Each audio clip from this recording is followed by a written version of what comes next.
Media स्वतंत्र है, जो चौथा स्तंभ है, आने वाले 2024 के बाद हमको लगता है कि खास मीडिया रह जाएंगे। आप लोग पासवान भी मोदी मोदी कर रहे हैं। नहीं, पासवान जी को मोदी मोदी कहने से मतलब नहीं है, राजनीतिक अपनी जगह पर है। पासवान जी ऐसा नहीं है कि पासवान जी कहे तो पासवान जी समझे ना, ऐसा नहीं है कि सारे पासवान सारे दलित और नरेंद्र मोदी आरएसएस की सरकार को हम लोग हटाने का काम करेंगे और देश को बचाने के लिए हम लोग जो संविधान के रक्षक होगा उसका हम लोग तमाम युवा हम लोग सपोर्ट करेंगे। बिहार से हमारे अजय पासवान जी है। पासवान जी 24 में पासवान क्या करेगा जी? 24 में पासवान किस तरफ जाएगा? 24 से 50 सामाजिक न्याय के लिए जाएगा, सामाजिक प्रतिनिधित्व के लिए जाएगा, सामाजिक क्रांति के लिए जाएगा, सामाजिक बदलाव के लिए जाएगा। जिस तरह से आज वर्तमान सरकार जो है सारी संस्थानों को निजीकरण के माध्यम से आज रिजर्वेशन को समाप्त किया जा रहा है। भाजपा और आरएसएस के नेताओं की नीयत खराब है। देश के प्रधानमंत्री का नीयत खराब है। अब देश में जो है बाबा साहब अम्बेडकर द्वारा संविधान लागू किया गया, पूरे तमाम जो है संवैधानिक अधिकारों की कटौती, रेल को निजीकरण किया जा रहा है, पूरे देश को निजीकरण किया जा रहा है, पूरे जो पुरानी संवैधानिक अधिकार है उसको खत्म किया जा रहा है। मांग है मोदी सरकार से कि जो SC/ST पर अत्याचार हो रहा है उसको तत्काल रोके और जो संविधान खतरे में है संविधान को खत्म किया जा रहा है। हम इस वक्त रामलीला मैदान में हैं और आज जो है दलित मुस्लिम को लेकर और उनके मुद्दों को लेकर एक बड़ी जो है जनसभा हो रही है। हमारे साथ लोग हैं, इनसे बात करेंगे। क्यों यहाँ पर आए हैं और कहाँ से आए हैं? हम लोग बिहार से हजारों की संख्या में आए हैं। हाँ जी। किन किन मुद्दों को लेकर आप यहाँ पहुँचे हैं? सबसे पहला है तो ये मोदी सरकार विगत 10 सालों में संविधान को खत्म कर रहा है और खत्म करने का प्रयास जारी है। इसलिए हम आए हैं, संविधान बचाने के लिए आए हैं। दूसरी सबसे बड़ी मांग हम लोग की ये है कि पुरानी पेंशन लागू करो। नया पेंशन से देख रहे हैं कि जो भी अधिकारी कर्मचारी है उनको आने वाला समय में 1 पैसा भी जो है पेंशन नहीं मिलेगा। तीसरी हमारी मांगे हैं कि निजीकरण में आरक्षण हो और आरक्षण मोदी सरकार को लागू करना होगा। चौथी हमारी मांगे है कि जो भी SC/ST पे अत्याचार हो रहा है, खास करके मोदी सरकार में पत्रकारों को जेल भेजा जा रहा है, तो इस मांग है मोदी सरकार से कि जो SC/ST पर अत्याचार हो रहा है उसको तत्काल रोके और जो संविधान खतरे में है संविधान को खत्म किया जा रहा है। कैसे खतरे में? संविधान में देखिए खतरे में है, निजीकरण के माध्यम से जितने भी दलित थे उनको नौकरियां मिल रही थी। दलित का उत्थान सरकारी नौकरियों को बदौलत ही हो रहा था। उसने सेल गेल बेल बहुत सारे कंपनियों को बेच दिया। यहाँ तक कि नरेंद्र मोदी जी के आर्थिक सलाहकार देवेंद्र भट्टाचार्य जी ने कहा है कि संविधान को बदल देना चाहिए।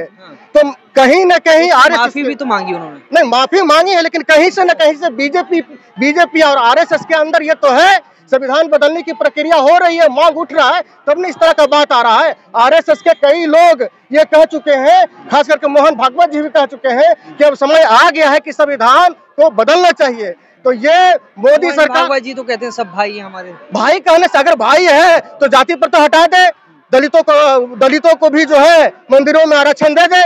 आज भी दलित देखिए, दलित घोड़ी नहीं चढ़ सकता है, मूंछ रखता है तो उसको काट दिया जाता है, दलितों से छुआछूत किया जाता है। तो अभी भी हमसे भेदभाव है। अगर भेदभाव नहीं है तो शिक्षा, कॉमन एजुकेशन सिस्टम होना चाहिए, मंदिर में अनुसूचित जाति को रिजर्वेशन मिलना चाहिए, जो है ब्राह्मणों से शादी होना चाहिए अछूतों को। तो ये भी कहाँ है? जब तक असमानता है तब तक जो है आरक्षण रहेगा। नहीं होती तो जो है राष्ट्रपति थोड़ी बनाते मुर्मू जी को। देखिए, राष्ट्रपति एक संवैधानिक पद है और ये संविधान से मिला है। जिस दिन संविधान खत्म हो जाएगा उस दिन राष्ट्रपति प्रधानमंत्री चपरासी तक नहीं बनेगा। इसी लड़ाई को लड़ने के लिए हम आए हैं। संविधान अगर बचत है, जिंदा है, तो हमारे राष्ट्रपति जी है, दलित है, इससे पहले भी दलित राष्ट्रपति थे और भी दलित नेता हैं। जिस दिन खत्म हो जाएगा संविधान, एक चपरासी तक नहीं बनेगा। हम ये देख रहे हैं। मोदी जी तो सबका साथ, सबका विकास और सबका विश्वास जीतने की बात करते हैं। सबका साथ कहने से नहीं ना होता है, ये कहने से नहीं होता है, ये करके दिखाना होता है। आज देखिए, अगर मोदी जी को लगता है सबके साथ सबका विकास है, तो आप निजीकरण के माध्यम से लाखों नौकरियां क्यों छीन लिए दलितों से? लाखों दलित युवा बेकार हैं, बेरोजगार पड़े हैं। तो ये सिर्फ ढकोसले की बात है, ये कहने की बात है, ये जुमलों की सरकार है, ऐसा कुछ नहीं है। दलितों पे अत्याचार हो रहा है, चाहे निजीकरण के माध्यम से हो, चाहे आरक्षण समाप्ति के माध्यम से हो, सभी तरीकों से दलितों पे अत्याचार और उत्पीड़न हो रहा है। आप क्या कहना चाहेंगे? देखिए, थोड़ा पीछे हो जाइए। देश में जो नीति चल रही है नीति नहीं, इन भाजपा और आरएसएस के नेताओं की नीयत खराब है। भाजपा और आरएसएस के नेताओं की नीयत खराब है। अरे देश के प्रधानमंत्री का नीयत खराब है। अब देश में जो है बाबा साहब अम्बेडकर द्वारा संविधान लागू किया गया, पूरे तमाम जो है संवैधानिक अधिकारों की कटौती, रेल को निजीकरण किया जा रहा है, पूरे देश को निजीकरण किया जा रहा है, पूरे जो पुरानी संवैधानिक अधिकार है उसको खत्म किया जा रहा है, पुरानी पेंशन को खत्म कर दिया गया, कर्मचारियों के साथ दुर्व्यवहार किया जा रहा है, पूरे देश में खासकर SC/ST के लोगों को कहीं ना कहीं गुलाम बनाने की रणनीति आरएसएस की है। ऐसे लोगों को चंदन पासवान का खुला चुनौती है।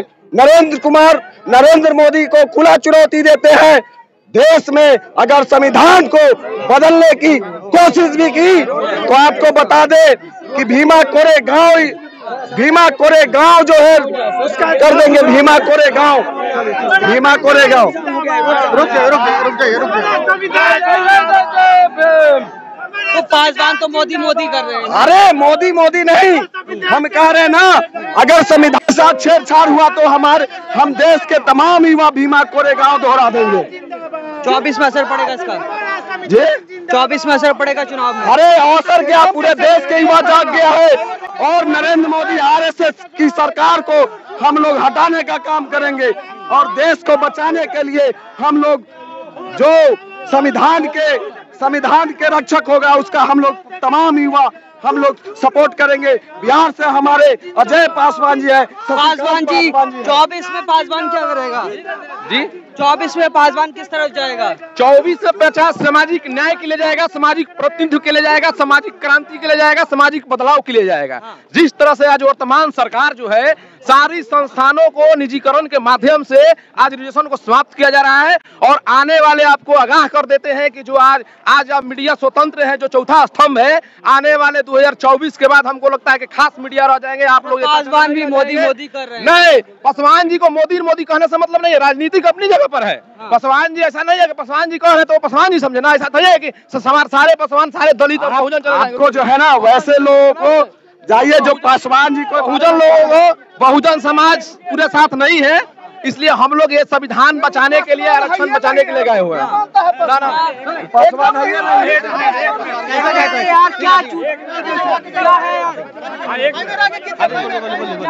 आप लोग चलिए कर रहे हो आप? शांत रहे। हाँ बोलिए, क्या लग रहा है 24 में असर पड़ेगा इसका? एकदम परिवर्तन होगा। 24 में बहुत बड़ा असर पड़ने वाला है। अब दलित पिछड़ा अकलियत एक हो गया है। इन लोगों को धर्म के नाम पर ठगा जा रहा है। अब वो ठगी नहीं चलेगी। अब सभी लोग जान गए हैं। आप देख रहे हैं बिहार में जातीय जनगणना हुई है, पूरे देश में आग लगी हुई है, आग फैल चुकी है अब दलित पिछड़ों अकलियतों की। अब ये बर्दाश्त नहीं होगा। अब धर्म के नाम पर बहुत ज्यादा दिन तक आप राजनीति नहीं कर सकते हो। इस बार उनको सत्ता से हम लोग बेदखल कर देंगे।